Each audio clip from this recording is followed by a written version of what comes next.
panel is the importance of a diverse team in building tech solutions. And for this panel, our moderator and also joining the discussion is Jesse Ukkonen. He's a senior product designer and design lead at Qvik. So welcome on stage, Jesse.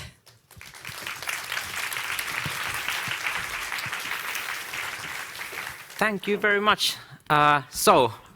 Today I'm here in a double role, both as a moderator and as a panelist, and I think we'll see how that goes in a second.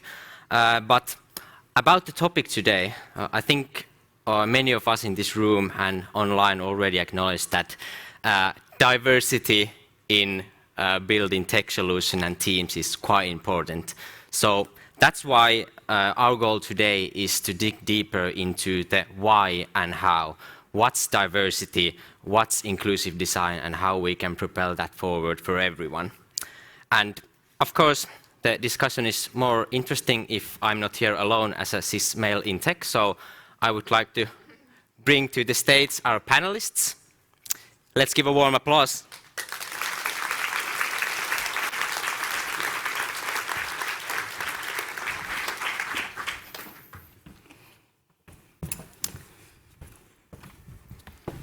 Nice. I think we could start off by having like a quick 30-second introductions of yourself. How about Kaisa? Would you like to begin? Hi, great to be here. So I'm leading the consumer product, so product management side of things at Wolt, and then I'm also a board member for Alma Media and Remedy Entertainment. Wow, there's a lot of people. I'm Sahal, Estime, and I'm a service designer at Gofore. And I have a special interest in using design to create a more equitable digital society. And at Gofore now, actually, I've had the privilege to work on inclusive design and also ethical design. And then my name is Virve Viitanen. I come from ABB. I've been working there the past 16 years. I'm now in a global leadership position in our service business related to drives and motors. Awesome. Thank you very much. So as you can see, we have a pretty diverse set of panelists here today, so I'm quite sure that we can get a really nice discussion going. But first, I'd like to ask from the people in the audience today to raise your hand if you think that your workplace is diverse. It's not an easy question, but let's have a go. Okay, quite a lot of hands raising. I'd say like maybe half, a bit over half, maybe 60%. Thank you. I know it's a difficult question and it can be a challenging one to frame. And that's why before the discussion, I'd like to lay the foundation and maybe clarify some of the terms that we are using today. So what do we actually mean by diversity, and what does it have to do with inclusive design? Really fundamental questions. So I guess one definition of diversity would be that it's simply put the differences and features that human beings have. And that's not only diversity of gender expression or identity or the color of your skin, but it's also about age, lived experiences, social class, personal values, and the list goes on and on. And all of these dimensions of diversity intersect because we're all individuals and we have different identities. So that's kind of like a fundamental thing to acknowledge. And with inclusive design, we strive to create products that both understand and enable people from different kinds of backgrounds. And we try to make sure that as many people as possible are both able and also wanting to use your products. So those are two things that are quite interlinked. And when we have diverse teams, they give rise to inclusive products. So it's even more connected. I hope that that perhaps clarified a bit of the foundations that we are building our discussion today. So let's dive straight into it. Kaisa, could you say why is having diverse... Oh, sorry, face blindness. You look very alike. Yes. So, why is having diverse talent so important when we are designing and developing digital solutions? Would you like to share your thoughts? I think most importantly, if we think about building products for a global scale, it's very, very difficult if you build it with all Finnish group of people in your team. To be able to understand the users from different markets, you need to have some kind of experience with those markets. It starts from there. Then you can broaden the scope to different kinds of user segments. And of course, you can use research to try to understand the customers better. But it's very, very different when you have actually diverse talent in your own team. I don't mean that you should have every single different user segment represented in your team, but having few very different ones teaches the whole team, everyone, to start asking the right questions and start kind of broadening the scope from what every single individual kind of intuitively think about first. So it's really about being able to build products that can reach a massive scale. I think that's the main thing that actually diversity can bring to us. Yeah, you hit the nail on the head on that one. And I think it's a good point that we talk about data-driven design and we rely on hard data and numbers, but in the end that's important, but we are also human beings who actually build the product, so that needs to be represented in the teams as well. So I think that comes to our next question for Michelle. What would you see are the risks if we don't have diversity present or that it's not taken into account? Great question. I think there's two things. The risks that are involved in if we don't have a diverse team, that's one. And then the other one is if we don't take diversity into account in the actual design process.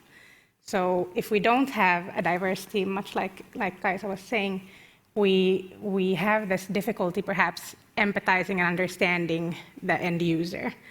Then there's unconscious bias and bias that we need to realize also that it exists.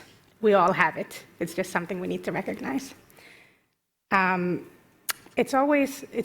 Oftentimes it's easier for us to design to address the needs that we ourselves recognize. So things that we identify with are needs that we might then end up being biased towards. So we're kind of designing for ourselves. That's a risk. That's why it's important to realize our starting points. It's important to look at the people we have on the team and then realize from that, okay, this person or this group is not represented. It's very important to include them in the design process.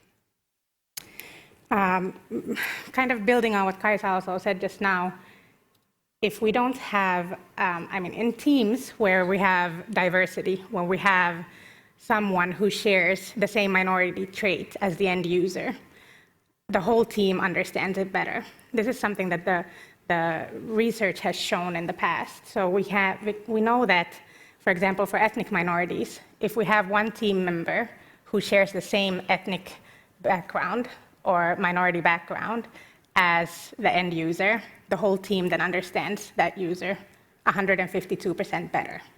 So that's a great thing and shows why we should have diverse teams. Then on the other side, if we don't include diversity in the design process, there's this risk of, we all recognize that there's inequalities in the physical world.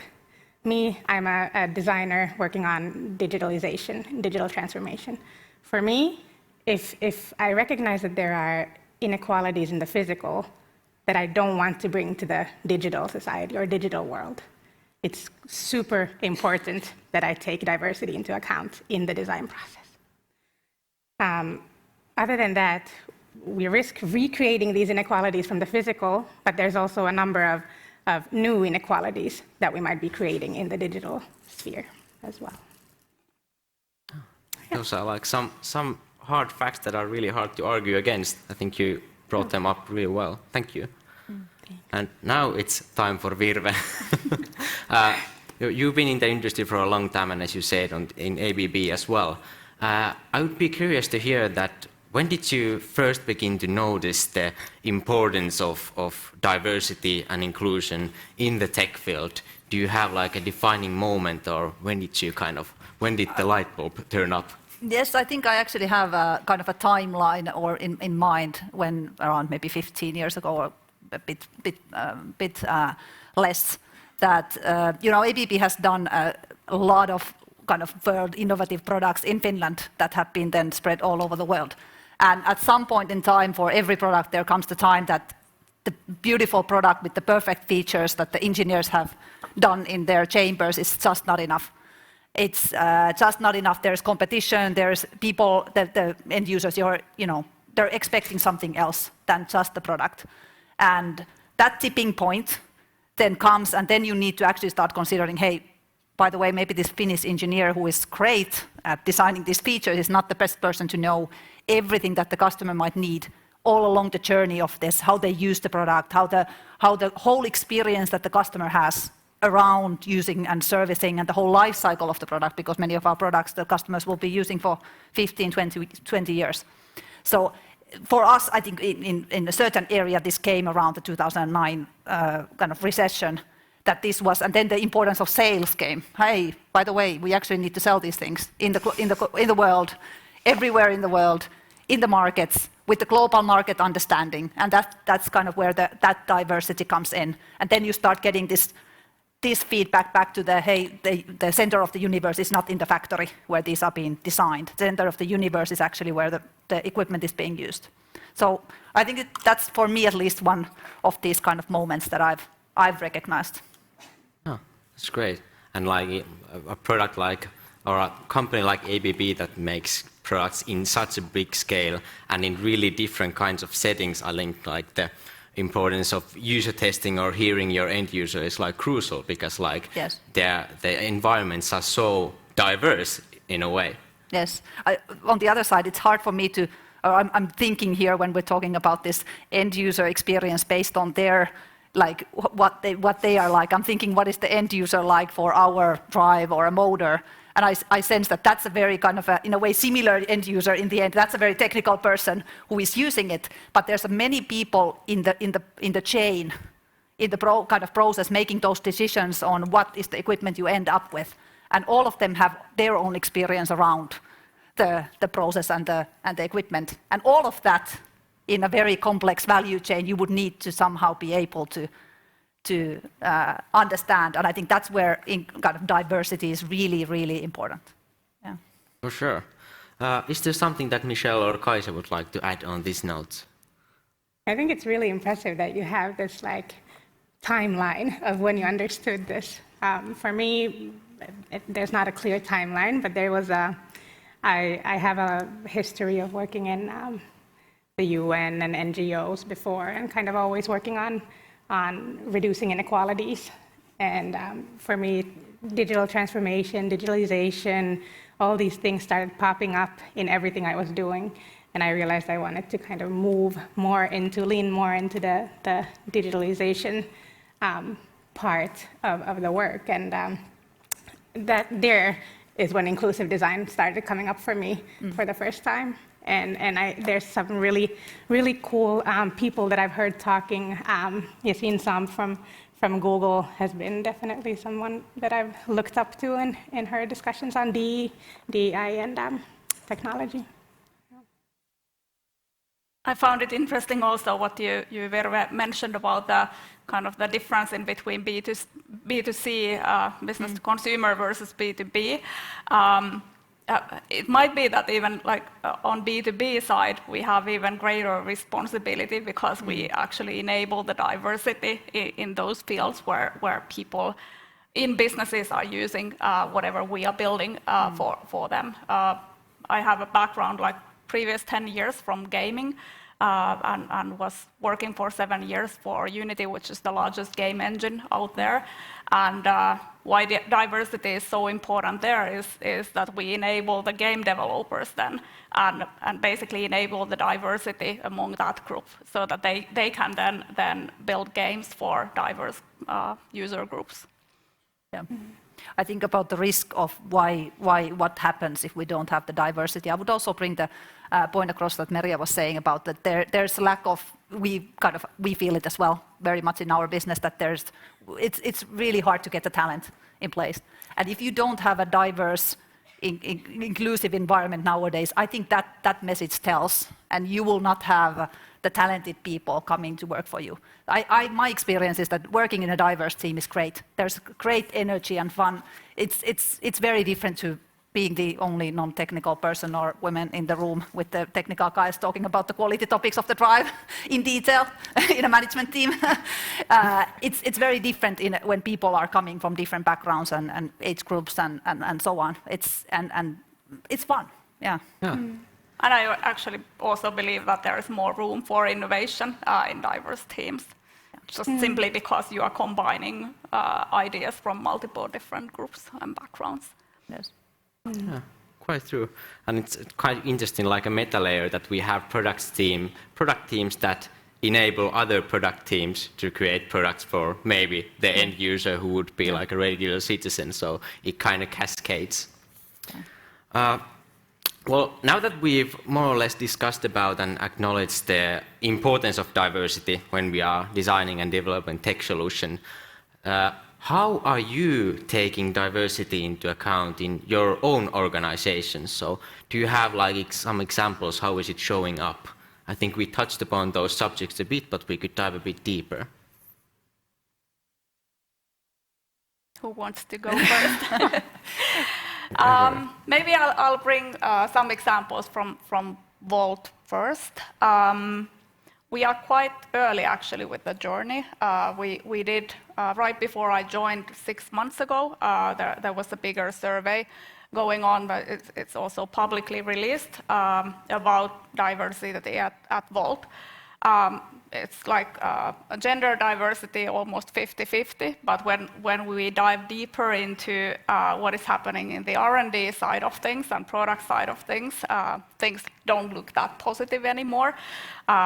So there is a lot of room for improvement, and the concrete things we have started to then do afterwards is, first of all, like bringing up, like creating space for diverse talent there. So basically show the example inside the organization, so there is more room for growth.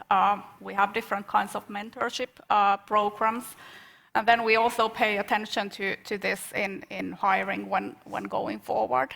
It's a difficult topic. We might want to dive deeper into that, but I'll let the others first comment. Thank you. Yeah, I guess I could go next. Well, I see raising awareness and having trainings and also tools as super important, and this is something I'm really proud of. We've just published at Gofore this ethical design booklet, which is basically, it has tools and theory and discussion about how we could take these into consideration in our work, and it's for designers, but also for anyone really who's working within digital transformation. And so, as a designer, I co-authored this with 2 colleagues, and this basically helps us go beyond the needs of the primary users and dig deeper on what the needs are among the most vulnerable. And so basically, the way we see it is ethics.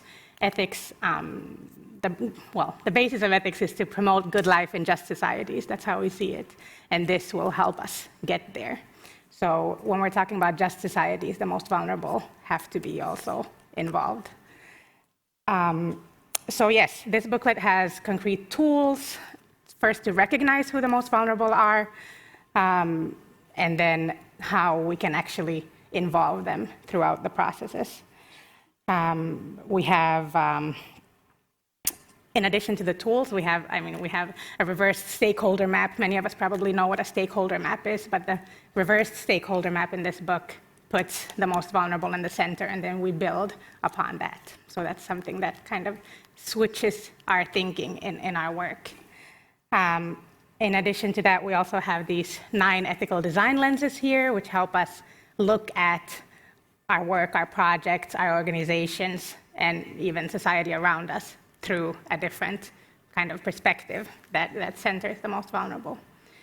Of course, we're doing other things also, not only in design. As an organization, Gofore is doing a lot as well. We've had a bunch of internal surveys, we've had internal trainings, we've now hired a company to do these things for us as well. And we're collaborating with NGOs, we're collaborating with academia, and there's a lot of things happening. Also, of course, in recruitment, but that's not maybe my side of the work, so maybe I can't tell too much about that. I don't know much about that. Yeah, of course, also taking part in these types of public discussions is a part of our trying to keep the discussion alive also. Right. Yeah. ABB is, I would say, quite strong in one aspect of and this is the global aspect of diversity. So it's truly a global company. You don't have one identity of the company. I think this has been now enhanced even during the pandemic that, for instance, I'm in a global role, so I hire people, I'm not limiting them to main locations. One of my team members sits in Canada, one of her team members actually is in Australia, and so we're really kind of, we get the best people from the place that, that works. And the global mindset on this is also there. For us, obviously, the big thing is the gender topic. So it has been very clearly communicated that gender is one of the things that is on the focus. Also because research shows that when you increase one item of diversity, which is then in gender in this case, you also increase the other types of gender exactly by doing a more inclusive environment. And on that, we have targets for the top management positions, for instance, how many women should be there.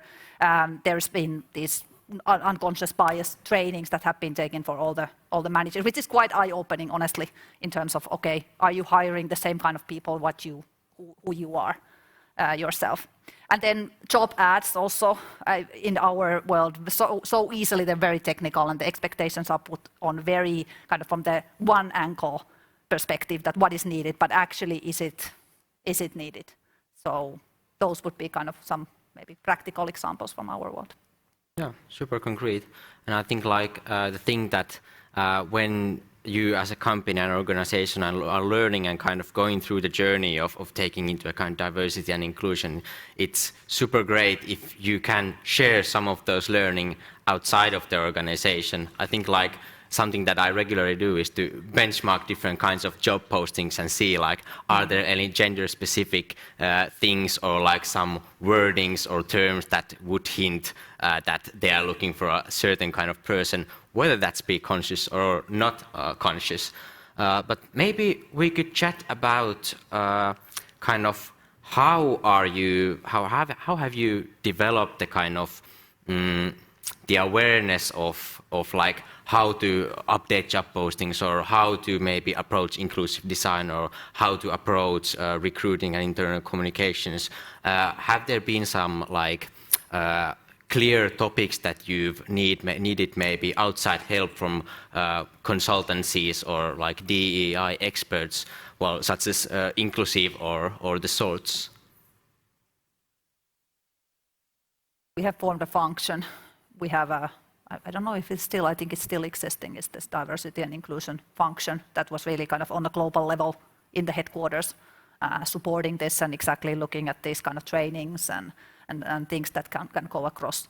On the other things, I think we haven't, maybe there hasn't been any kind of training how to do a job ad or how to do a job posting, these kind of things. I think it's maybe that could be something we could do more in the future. But I guess also when the awareness raises, people start to pay attention themselves as well more. At least, myself, during the couple of last years, I've opened a lot on many of these kind of things, how certain things can appear you know. Yeah, that's great. Yeah, it can be this kind of like a snowball effect. Yeah. You like scratch some end and then like it starts to spread. And I think that's the kind of greatest way to advance these things. So not just trainings and like telling people to change their behaviors or doing that's kind of rarely works because we are human beings and we are reluctant to change inherently. Maybe one thing that could be added there, I think the top management kind of buy-in or thinking of this is super important, because I guess the big change only comes when it's those who are in the majority that start to change and start to speak about it.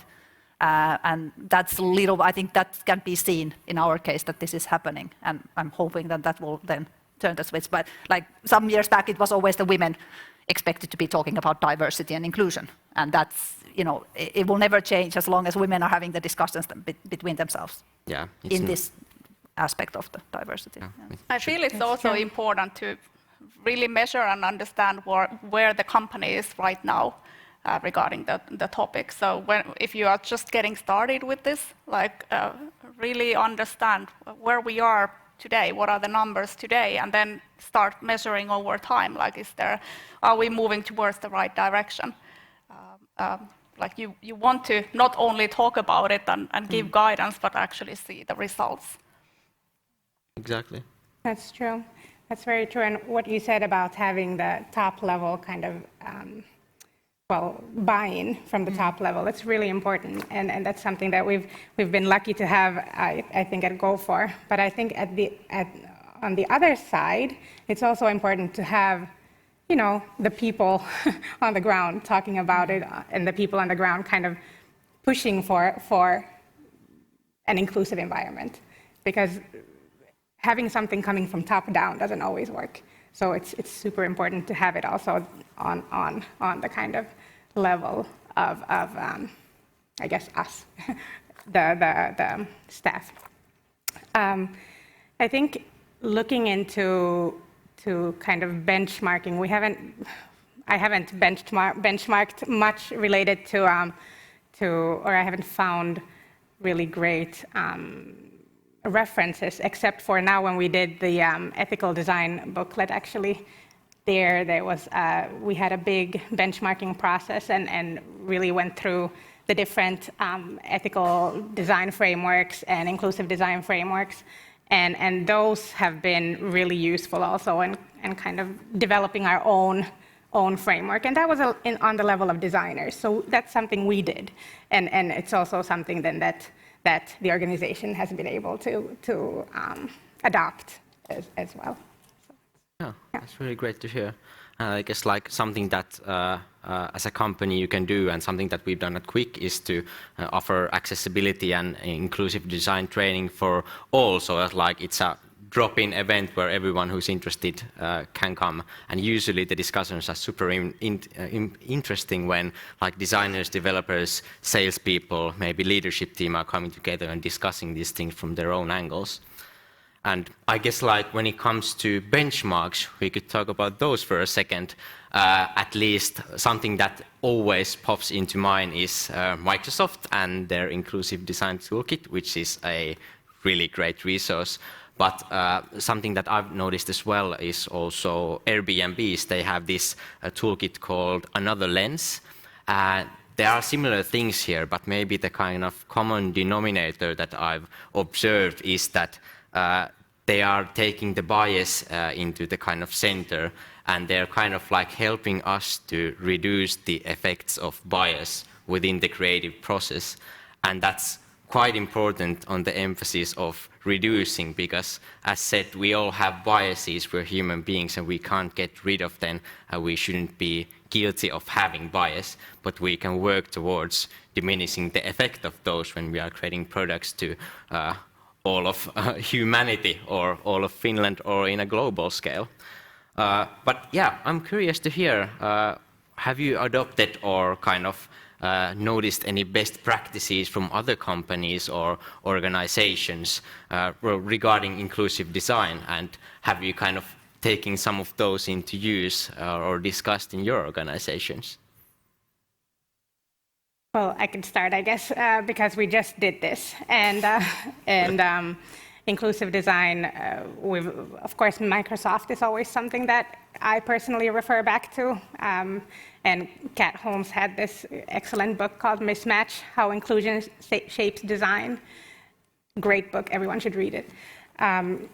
But yes, like I said, there's a bunch of, there's actually a lot out there, and when you go and dig in it, you'll find, we, for example, used here as references, there's a Vert EU project that was really interesting. There was, the Danish Design Center has this great ethical design compass that has also a lot of things related to inclusion. And then, of course, society-centered design is also something we benchmarked. I think in Finland, I've also seen that also Futurize has this great inclusive design canvas. It's a canvas. I haven't gotten to use it yet. It would be really interesting to hear how they've experienced using it. But yeah, those are the type of things. Yeah, I guess I don't work close enough into the design processes to have any kind of practical benchmarks, but maybe just a thought that more on the level of, let's say, vision building and strategy building for the future, because we are, of course, in a changing world, all of us are, but we are also in our service business where we expect that some of the things that now are the reality in the B2C world will come to us in the B2B world as well. And one example we constantly use for this is Amazon, for the thought of kind of going really the customer need first and building and expanding based on that. And the value, especially the value to customers, so the kind of lock-in through the value. And so that's just this kind of customer centricity from this product centricity of the past, at least for us. Then that is kind of the, let's say, benchmark that we have used in many occasions. How about Kaisa? Have any thoughts? I think like not maybe a real benchmark, but rather because I'm still quite new for Wolt and looking at things from the consumer product perspective, it's really interesting. Like we are working across 23 different countries, like very different markets from each other. And the only way to actually understand those markets is to work very closely together with the country teams. We are lucky to have large teams in all of the countries, but kind of it's eye-opening to see the differences between the markets. And I think it's one of the points that tells about the importance of taking this into account in the design when we are building a global product. Yeah, for sure. And at the same time, we are currently experimenting with since Japan is one of the markets where we operate, like there we now have a specific R&D team so that we can specifically design features for Japanese markets. So let's see how that goes on a longer term. Oh, that's super interesting. And I think like as a product company, when you have kind of such a vast variety and kind of array of different countries where you operate, it's like kind of like working as a consultant where you can get to work in different kinds of projects and see different kinds of ways of working. So kind of it's eye-opening also to understand that happens also in product companies which are really big.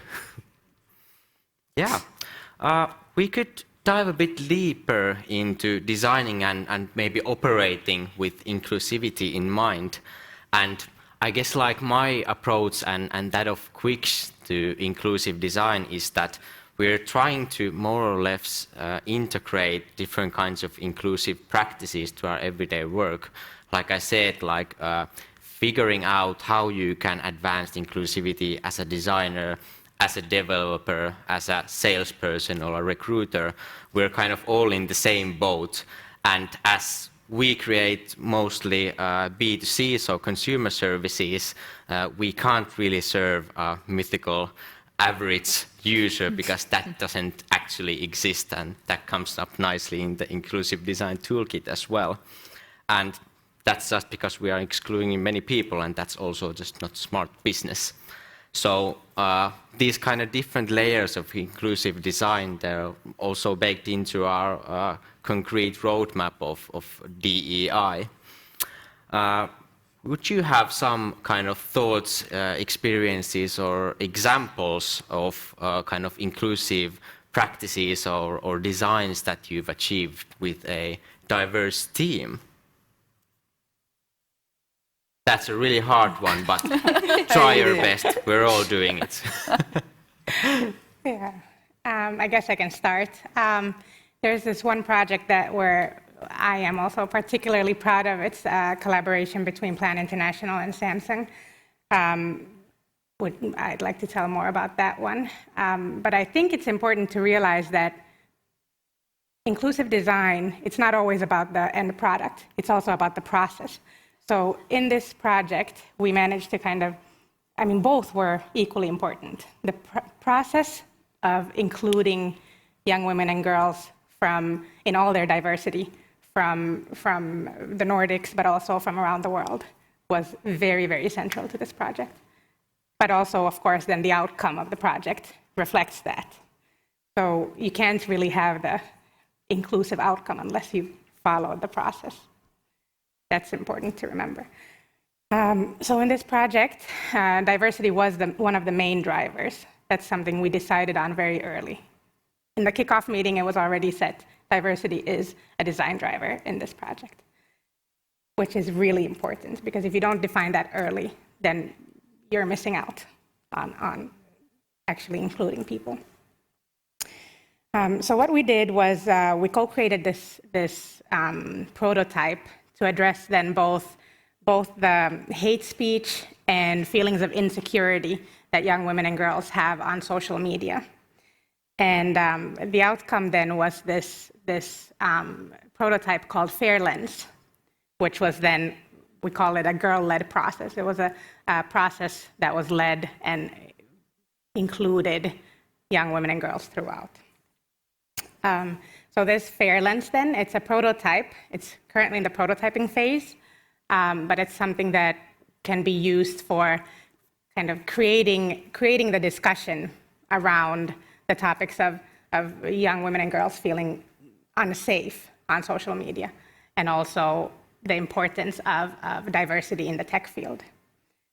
So with this tool, you can try it on our stand over there. But with this tool, the girls expressed that they didn't want to be alone on social media. They needed support. They needed tools and reporting mechanisms that were transparent.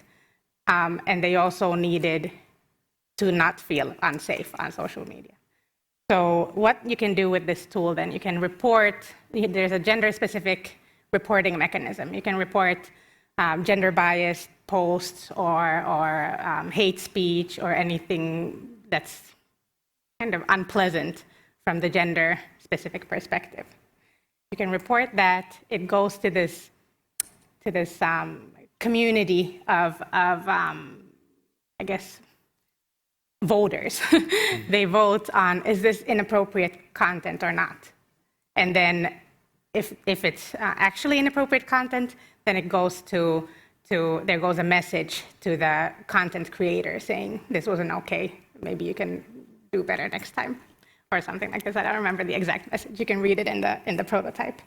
But so this was basically, it was a process that included the girls and young women throughout, and then the outcome reflected their needs. So that's something I'm very proud of. Super interesting. Very fascinating. Yes. Have to go to the stand. Yes, Test please this go. out. Yeah. I guess we are closing into the end of our panel discussion, and it would be maybe time for our final question or topic, which would be, we're already touched upon it a bit, but what would be your tips for an organization that's just getting started in their kind of journey of taking diversity and inclusion into account in their work? Or we've discussed a bit about the first steps, but if you have thoughts about the second step, that would be super interesting as well. So, any thoughts about that?